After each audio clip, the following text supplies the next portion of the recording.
అయితే రేవంత్ రెడ్డి గారు ఎలక్షన్ల ముందు కౌలుదారు కూడా ఇస్తాడు రైతు బంధు. కానీ కౌలుదారుకి ఇస్తాడు. కానీ ఇప్పుడు ఏమవుతుందంటే రేపు పరిస్థితి కౌలుదారుకి ఇస్తానప్పుడు పట్టదారు ఏం చేస్తాడు? కౌలుదారుకు ఇస్తే రికార్డు కౌలుదారు పేరు ఎక్కుతుంది. రేపు నా పొలంకి ఏమన్నా ఇబ్బంది అవుతుందేమో అని కౌలుదారు కూడా రేపు పెట్టే పరిస్థితి ఉండదు. అప్పుడు కౌలుదారు కూడా రోడ్డు మీద పడతాడు. ఎందుకంటే పట్టదారు ఏమన్నా నాకు బీడాన్ని ఉండని కానీ నేను కౌలుదారుకి అనుకుంటాడు. ఎందుకంటే రేపు 10 సంవత్సరాలు 5 సంవత్సరాలు అయిన తర్వాత నువ్వు వ్యవసాయం చేస్తున్నావు అని చేస్తున్నా రేపు గుంజుకుంటారేమని భయం అవుతుంది పట్టదారికి. అలాంటప్పుడు కౌలుదారికి ఇంకా అన్యాయం చేసినట్టు అవుతుంది. గవర్నమెంట్ లాభం చేస్తా అనుకుంటుంది కానీ ఇంకా అన్యాయం చేస్తుంది. అట్లనే అవుతుంది. అందుకని ఇప్పుడు నా సలహా ఏంటంటే రేవంత్ రెడ్డి గారికి రైతు బంధు అనేది మర్చిపోండి. సబ్సిడీ ఇవ్వండి. దేనిపైన? ఫర్టిలైజర్ పైన, పెస్టిసైడ్ పైన సబ్సిడీ ఇవ్వండి.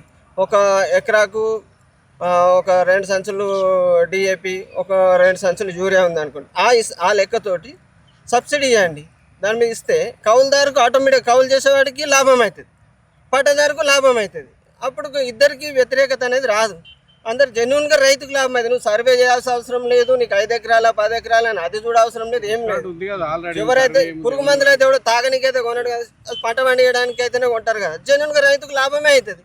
నువ్వు కౌలుదారును రైతును అనేది డివైడ్ చేయకుండా అట్లా సబ్సిడీ చేయండి. అట్లా ఆలోచన చేయాలని. అయితే రేవంత్ రెడ్డి గారు ఎలక్షన్ల ముందు కౌలుదారు కూడా ఇస్తాడు రైతు బంధు. కానీ కౌలుదారుకి ఇస్తాడు. కానీ ఇప్పుడు ఏమవుతుందంటే రేపు పరిస్థితి కౌలుదారుకి ఇస్తానప్పుడు పట్టదారు ఏం చేస్తాడు? కౌలుదారుకు ఇస్తే రికార్డు కౌలుదారు పేరు ఎక్కుతుంది. రేపు నా పొలంకి ఏమన్నా ఇబ్బంది అవుతుందేమో అని కౌలుదారు కూడా రేపు పెట్టే పరిస్థితి ఉండదు. అప్పుడు కౌలుదారు కూడా రోడ్డు మీద పడతాడు. ఎందుకంటే పట్టదారు ఏమన్నా నాకు బీడాన్ని ఉండని కానీ నేను కౌలుదారుకి అనుకుంటాడు. ఎందుకంటే రేపు 10 సంవత్సరాలు 5 సంవత్సరాలు అయిన తర్వాత నువ్వు వ్యవసాయం చేస్తున్నావు అని చేస్తున్నా రేపు గుంజుకుంటారేమని భయం అవుతుంది పట్టదారికి. అలాంటప్పుడు కౌలుదారికి ఇంకా అన్యాయం చేసినట్టు అవుతుంది. గవర్నమెంట్ లాభం చేస్తా అనుకుంటుంది కానీ ఇంకా అన్యాయం చేస్తుంది. అట్లనే అవుతుంది. అందుకని ఇప్పుడు నా సలహా ఏంటంటే రేవంత్ రెడ్డి గారికి రైతు బంధు అనేది మర్చిపోండి. సబ్సిడీ ఇవ్వండి. దేనిపైన? ఫర్టిలైజర్ పైన, పెస్టిసైడ్ పైన సబ్సిడీ ఇవ్వండి. ఒక ఎకరాకు ఒక 2 సంచులు డిఏపి, ఒక 2 సంచులు యూరియా ఉంది అనుకోండి. ఆ లెక్కతోటి సబ్సిడీ ఇవ్వండి. దాని మీద ఇస్తే కౌలుదారుకు ఆటోమేటిక్ కౌలు చేసేవాడికి లాభం అవుతుంది, పట్టదారుకు లాభం అవుతుంది.